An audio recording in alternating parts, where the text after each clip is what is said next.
Hey everyone, how is it going, and welcome to my Oldschool Runescape Fire Cape guide. In this guide I'll show you tips and tricks on how to effectively get your fire cape.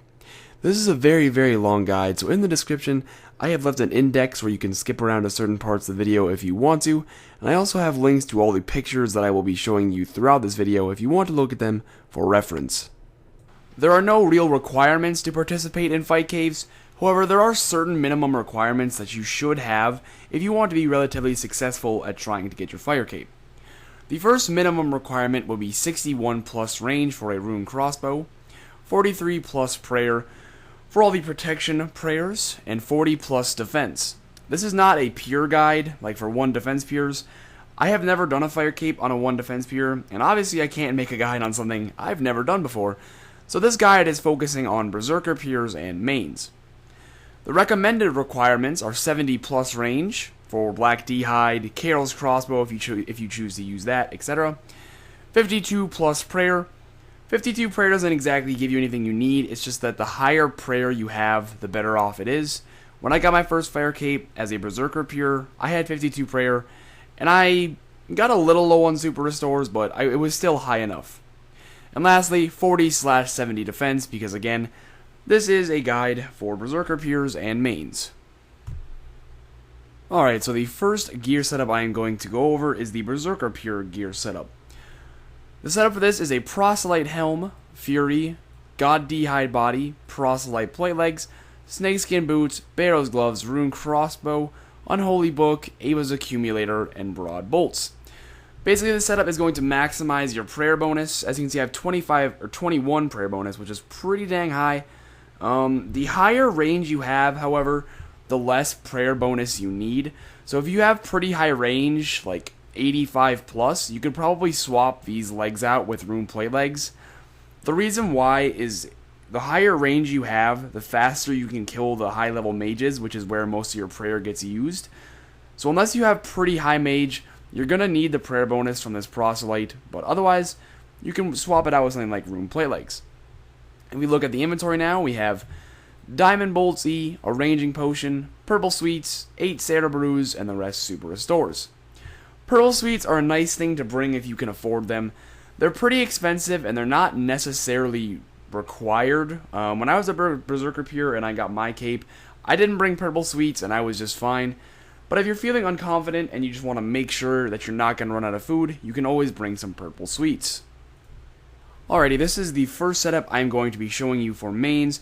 This is the high prayer setup. I use a Veracs helm, a fury, god D-Hide body, Veracs skirt, snakeskin boots, barrow's gloves, rune crossbow, unholy book, Ava's accumulator, and broad bolts.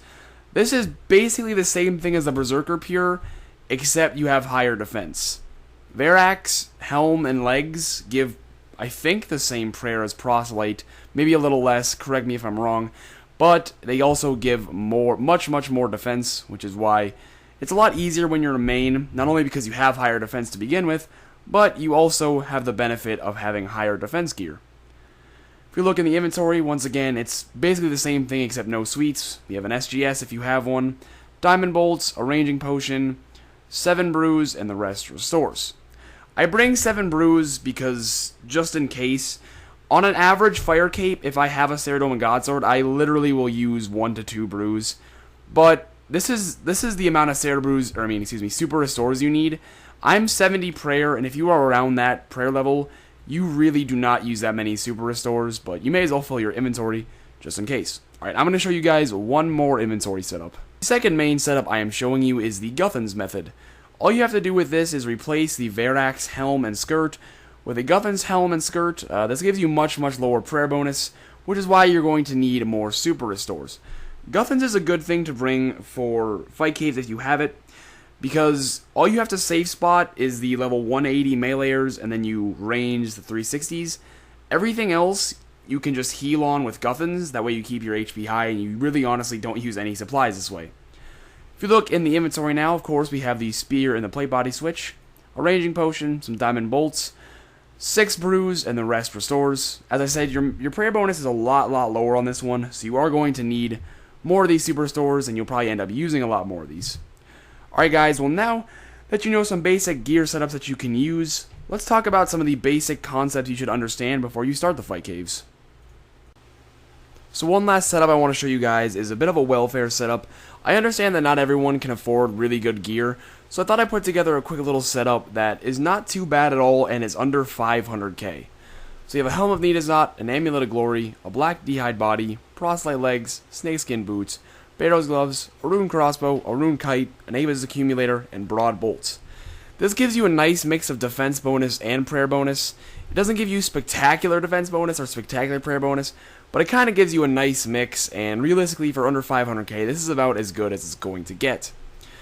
If you have a little bit bigger of a budget, but not quite enough to afford things like Veracs, you could replace this rune kite shield with something like a crystal shield, which would be a nice upgrade, and is about 700k. And if you look in the inventory, it is pretty much just the usual 100 diamond bolts, ranging potion, 4, 5, 6, 7, 8 brews, and the rest super restores. You're going to probably use a few more brews using this setup because, again, your defense isn't particularly high. And you're also going to use more super restores because your prayer isn't as high. So realistically, with this setup, you're going to be using more supplies in general, but it still is a decent setup if you are constricted by money. So before we start the minigame, we need to go over all of the monsters that you will encounter inside of the minigame, and make sure you understand exactly what kind of attacks they're going to use. I'm not even going to try to say their names, I'm just going to say their combat levels, and that's what I'll refer to them as. Throughout the rest of the guide, I'll just say their combat levels, because I have no idea what these names are. So the first monster is a level 22 bat. It only has 10 HP, but his special attack is this. If he touches you, it will drain your prayer. Even if he hits you a 0, as long as he hits you, it will drain a prayer point. So the best thing to do on these is to run back and range them. I'm not going to go over like how to kill them right now too much. I'll give you like some tips, but I'll kind of go over how to kill each monster when we actually get in there. So that's the first monster. The level 22 bats drain your prayer when they hit you, so try to stay away from them. The next monster is a level 45 meleeer. This one's special attack, it has a recoil damage of 1. So if it is touching you and you hit it, it will recoil damage 1 every time. No matter how hard you hit it, if you hit it a 1, it'll recoil a 1. If you hit a 20, it'll recoil a 20. Once you kill this level 45, it will spawn 2 level 22s that also do melee. They do not have any special attacks, but they will always spawn once you kill a level 45, and there will always be 2 of them. So the first monster that's actually going to do some damage to you is the level 90 ranger. It uses both range and melee, but it will not chase you, so if you stay away from it, it will always range, so you can turn on prey range to make sure that it will not hit you. The next monster is a level 180 meleeer. It looks like a big demon in robes, basically. It's really, really tall, you can't miss it. This one you're going to block at all times. You either use rocks to block it, or you use other monsters to, hide with it. I'll show you all these methods later on, but this one, pretty much, you do not want to get touched by it because he can melee close to 30s, I believe, and it's really, really easy to block because he's a very, very wide monster. The next monster is the level 360s. These are the majors. It can use a melee attack, but you're always going to want to kill these on with range, so you step away from them and turn Prey Mage on, and they will just mage at you. This is where most of your prayer gets used, killing these things. They have quite a bit of HP, and they take a very, very long time to kill, especially if you're lower range. Always, always have Prey Mage on once these waves starts, because they can hit over 50 with their magic attack, and it's very, very accurate, so you always want Prey Mage on. And of course, the last 2 monsters are Jad himself. You encounter Jad on wave 63. He uses magic, range, and melee, but I'm not even going to talk about Jad right now. I'll wait till we get there. And then the last monsters are Jad's healers. Once Jad is at half HP, he will spawn 6 healers, I believe. I believe he spawns 6 healers. And again, when we get to Jad, I will describe all of these things. So one thing we need to talk about before we start the actual fight caves, you need to understand the concept of target priority. Target priority is basically understanding what monsters you need to kill and in what order to kill them. So the easiest way to remember this is just to remember DPS. Damaging you, praying against, safe spotted. Kill the thing that is damaging you first, then kill the thing that you are praying against second, and kill the thing that you are safe spotting last.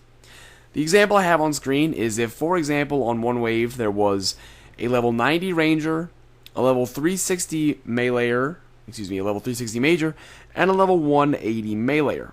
So what you want to kill first is the ranger, because obviously you have to pray mage, and you can't safe spot the ranger. So it will always do damage to you while it is up, so you need to take out that first. Next, you make sure that the meleeer is safe spotted, and you kill the major to save prayer. And then once the major is dead, you are free to kill the meleeer because it is safe spotted, and it is not making you use prayer, and it is not damaging you. It's a pretty simple concept, and it's really common sense to just understand what order you need to kill them in, and you'll kind of get a feel for it as the caves go on.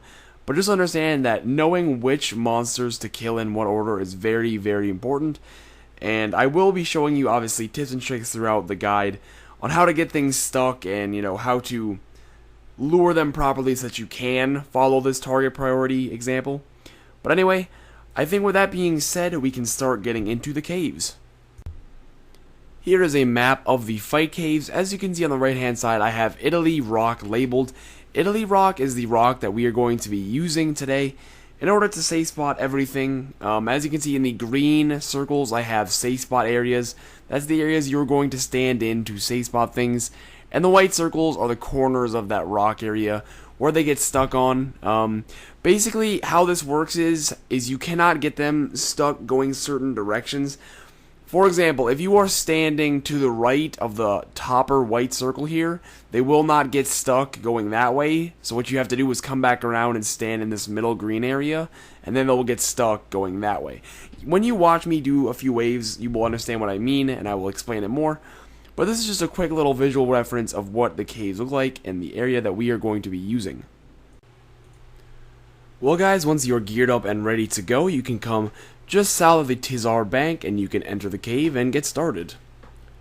Just south of the entrance is the Italy Rock, as I showed you in the diagram earlier, and this is where we're going to be using most of our safe spot methods and luring monsters. It's very, very convenient, as you will find out in just a little bit, for multiple reasons. One, it's very easy to lure, and two, things spawn just to the south of the Italy Rock, and sometimes they'll just get stuck there, and you don't even have to worry about them, and you can kill things in a different order, and it will help. So on wave 1, here we are killing the Tizke, which is the bat that drains your prayer. I'm showing you right now the hit and run method, so shoot it with your crossbow, and as soon as you do, start running away. That way it can never get in melee distance, and it won't be able to drain your prayer. Really quickly, I should add as well that I am going to have a big list of all the waves down below. I'll have Gaezos of pictures and stuff I made that will show you what monsters will spawn on every wave, and that way you can see what's coming next and you can see what to pray and whatnot. So the bat has spawned just to the south of me, so I only had to deal with one bat at a time right there, which is pretty convenient. That way you don't have to worry about getting your prayer drained as much. And as the waves go on, you will see that a lot of things spawn to the south and they get stuck a lot, which is very, very nice. You just run out and kill the bat. In other situations, bigger monsters will spawn to the south, and then you can just automatically safe spot them by running out along that wall. They will just get stuck on the corner. Speaking of which, we are now on wave number 3, and if I run out along the wall and I stay up against the wall, it will get caught on that corner. All I have to do is range it, nice and easy, and a lot of monsters will get stuck like that. The level 45s, the level 180s, etc., all the meleeers will get stuck on these corners, which is why we use the Italy Rock. So this wave is a good example of showing you how to safe spot a monster that comes from the west of you and doesn't get caught, as this one doesn't. All you have to do is run back to the west and then turn south, and it will get caught on the corner just to the north of you. Again, there is a bat on these waves, so make sure you prioritize those ones because you can't safe spot them and they will drain your prayer, so make sure you take out those right away, and after that you're free to kill the one that you just safe spotted to the north of you. So now we jump to wave number 7, which is the wave where you will encounter your first ranger. So what I'm watching for right now is if there is a yellow dot to the south of me, and as you can see there isn't, so I'm going to turn on protect from range and get ready for him to attack me. Sometimes rangers and majors will spawn to the south of Italy Rock and they'll get safe spotted, and that way you won't have to turn on prey right away. But if the wave starts and you wait a couple of seconds and there's no yellow dot to the south, understand that they're going to come from the west and they will be able to hit you, so make sure you turn your prey on and get ready for that. On this wave, I'm going to show you a quick intro on how to lure monsters by using other monsters. So as you can see, this meleeer is going to come get me, so I'm following the method I used earlier and I'm going to come up against the wall. Problem is, however, that the ranger is too far away for me to shoot him, so what's going to happen is that I have to use the ranger as a safe spot to get the other little melee stuck on so he can't hit me. All you literally need to do is stand on the opposite side of the ranger and it will get stuck behind him just like that, and now I cannot take melee hits.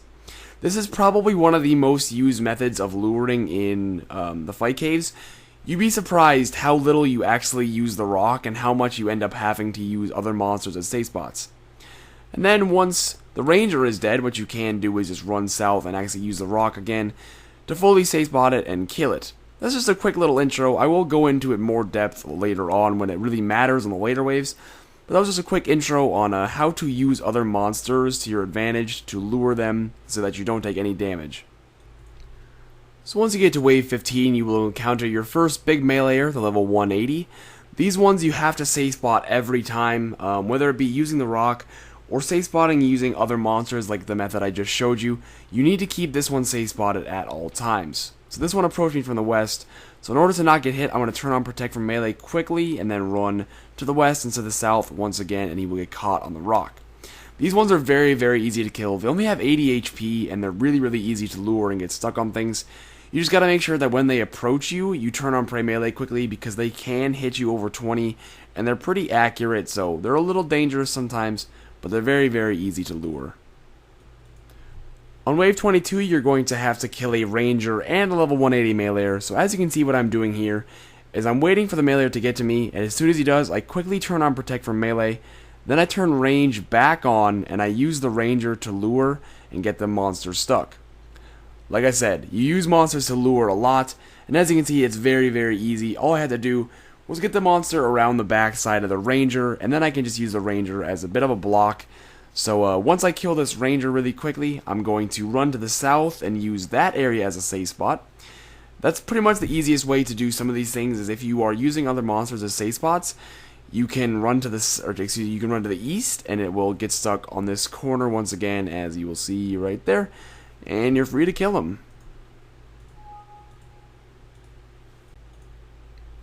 So on wave 31, you will encounter your first level 360 major. As soon as the second meleeer dies on wave 30, turn Prey Mage on and wait for the major. As you can see, he is right there. The majors are on waves 31 to 62, so they're over half the cave, and whenever there is a major in a wave, you pretty much need to have Prey Mage on because he can hit over 50, and unless you know that the major is like safe spotted on the south side of Italy Rock or something like that, if it's dead, whatever, then you can turn Prey Mage off. But before that, you absolutely need to have Prey Mage on at all times. They're pretty easy to kill. All you really have to do is just turn Prey Mage on and range them. So now we're on wave 38, and as you can see, we have a level 360 major and a level 90 ranger, and these waves can become a bit difficult. Luckily, however, a lot of times, as you can see, they will both spawn to the south of Italy Rock, which makes it extremely easy to deal with. So what I'm going to do is turn on Prey Mage and step out, staying up against the wall, and I'll be able to hit the major, but the level 90 ranger will not be able to hit me. So all I have to do is kill the major, and as soon as it's dead, turn Prey Range on and deal with the ranger. Unfortunately, not every wave is that lucky, and as you can see in situations like wave 39, you will have to tank them. So in this situation, all you really can do is turn on Prey Mage and take out the ranger as fast as you can. These are some of the waves where you're going to take damage and there's really nothing you can do about it, simply because rangers can't be safe spotted. For example, earlier I was using the ranger as a bodyguard effectively, so the meleeers couldn't touch me, but the rangers can range quite a long distance, so you can't use monsters as blocks like that. So unfortunately, when you have waves like that where you can't safe spot them, you basically just have to tank the ranger and try and kill it as quickly as you possibly can. So in wave 46, you are going to get a level 180 meleeer and a major. So I'm going to show you guys a method really quickly that you can use to make sure the safe spot stays. That way you don't have to lure the big meleeers behind the majors in situations like this. So what I'm going to do is run to the northeasternmost corner of Fight Caves. And what this is going to do is force the major to come closer to me. And with that being done, I don't have to step outside of the safe spot range. I can stay behind this wall and the meleeer will remain stuck on that corner, and I can just range the major until it's dead. So now in wave 54, you are going to get a meleeer, a major, and a ranger. These are the waves that really suck. So as you can see here, I'm going to attempt to lure the meleeer, but the ranger is too far away at this point. So if I try to range the ranger, I'm going to get out of the safe spot and the meleeer will be able to hit me as he just did. So what I'm going to do is run to the east here and use the ranger as a safe spot for the meleeer. I get the big melee stuck behind the ranger. In situations like this, once again, you just have to tank the ranger. You can very rarely safe spot the rangers. You kind of just have to tank them out. But you can use them to your advantages like this, where you can't safe spot meleeers using the wall, but you can use other monsters. Then after the ranger's dead, you just want to come over here and once again safe spot the meleeer by using the mage. On some waves like this, there's going to be a ranger and a meleeer piled up, and what you can do in these situations is if you try to hit the ranger, you're going to become in melee range of the meleeer. So what you can do is again just use the ranger as a safe spot to get the big melee stuck, and then once it's dead, use the major once again. I know I pretty much just showed this in a clip, but this situation is a little scary. And obviously, if you're using the Italy Rock as I did, you'll encounter this wave, and the exact same thing is going to happen where they just get clusterfucked, and it's kind of scary because you're getting hit from the ranger, but you can't exactly get close enough to hit it because you'll get meleeed. But that's the best thing you can basically do, is just run through the pile and use the ranger as a safe spot so you don't get hit by the melee. Okay, so now we're on wave 62, and you will get 2 of the majors. This is the last wave before Jad, so on this wave, just take a little time to take a few deep breaths, just relax a little, and understand that it's coming next wave, so just be prepared. On this one, all you can really do is kill the 2 majors, so what I'm going to do is kill this orange one first. Well, yeah, kill the orange one first, and then what I'm going to do is run to that northeast corner as I showed you before. That's going to make sure that the other one gets lured very close to Italy Rock. That way I can stand by Italy Rock as soon as the Jad wave starts. So this one just died, and I'm going to show you what I mean. So I'm going to run into this corner, and it will bring this one very close to me. You want to stay as close to Italy Rock as you can because there is a possibility that Jad can spawn to the south of Italy Rock, which is very convenient when that happens. When Jad spawns to the south of Italy Rock, it's literally just like a time to pot up and make sure everything's set and ready to go. Whereas if he doesn't spawn on that side, you kind of just have to be ready to react and go from there. So some things you need to know before you start Jad are, first of all, what his attacks sound like. If Jad isn't safe spotted by spawning south of Italy Rock, you're going to have to hear what sound he uses and react to it. So he's going to be a ways away, and you're going to hear his attack come, but you're not going to see it. So you can't visually see what he's going to use right away. So you have to be able to know what sound it is and be able to turn it on quickly. So let's go to these sounds right now.